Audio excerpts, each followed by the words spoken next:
good morning, good afternoon, good evening, depending on where you are in the world. Welcome to L.I.N.K Live. My name is Marina Mayer, Editor-in-Chief of Food Logistics and Supply and Demand Chain Executive.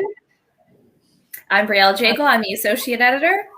And I'm Mackenna Morales, and I am the Assistant Editor.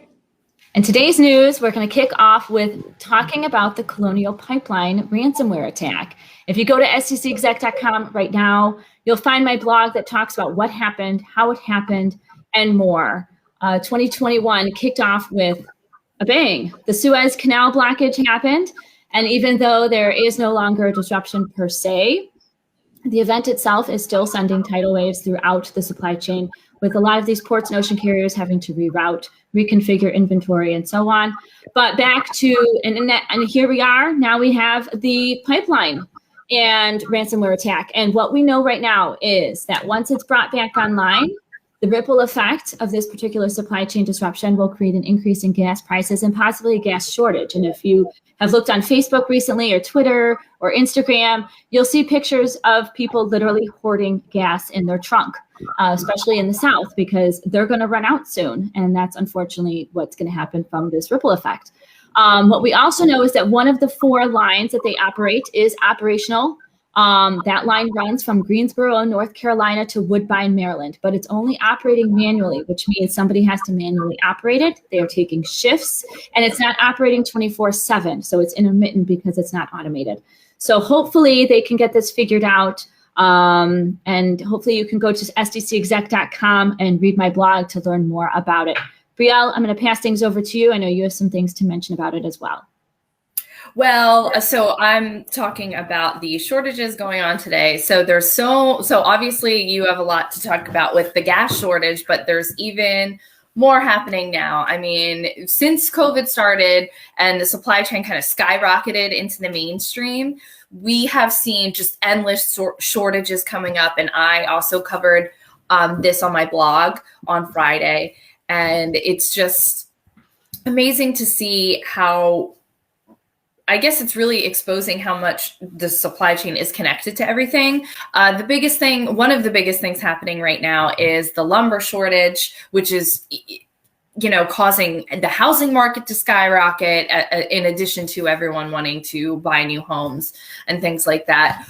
But today, the big news is the semiconductor shortage. So a new coalition has been made urging Congress leaders to put in place a new to allocate $50 million to research or incentives for research and manufacturing things related to the semiconductor industry within the United States. Because the reason is it's so global and so outsourced that we're having, all of these issues are the shortage is really impacting so many different things, including especially the vehicle manufacturing industry. So now we're seeing like a shortage of vehicles being manufactured. So it really just shows how much connected everything is. And, the main reason is that COVID is still happening all over the world. And we're also seeing a lot of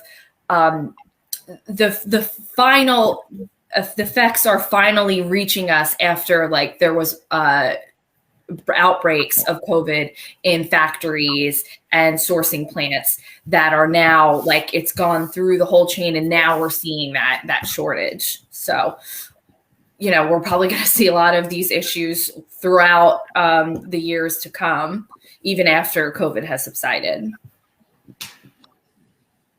Yeah, and some other issues that are kind of brought on by COVID is the increase in online shopping. We have talked about it several times on here, but there is recently a new study released by Inmar Intelligence, and they dug in to find out how much consumers are willing to pay in order to get free shipping. We talk about it a lot, especially in our Unboxing the Last Mile series, or even our L.I.N.K Live where we talked about logistics fails. The 3 of us are very unwilling to pay shipping prices, and we are not alone in that. It's about, 78% of consumers are willing to buy more items just to get free shipping. And people are willing to wait a few extra days in order to, as long as free shipping is available. But then also with the increase in online shopping, that also means an increase in returns and reverse logistics. And a lot of companies don't have a solid reverse logistics supply chain in place. So they are charging consumers to send their packages back to them. And if you're anything like me, I'm like, no, I don't want to do that. But so a lot of people are unwilling to pay to ship them back to the company, and 62% of respondents said that they are not willing to pay for shipping and handling of returns. But those of who would pay for a return, 64% say that they would only pay less than $10. And it really just depends on the company at that point. But I'm curious to hear what other people think about online shipping or online shopping and shipping and the reverse logistics that go into it. So comment below or email, please. Yeah. I love it. So for those who want to learn more, go to foodlogistics.com, SDCExec.com. You can read our blogs, watch our videos, read our articles. Everything we talk about is supply chain news you can use. Colonial Pipeline, Semiconductors, Last Mile. Make sure you nominate for our upcoming awards. And we will see you again next Wednesday at 11 a.m. Central for L.I.N.K Live. Thank you for tuning in.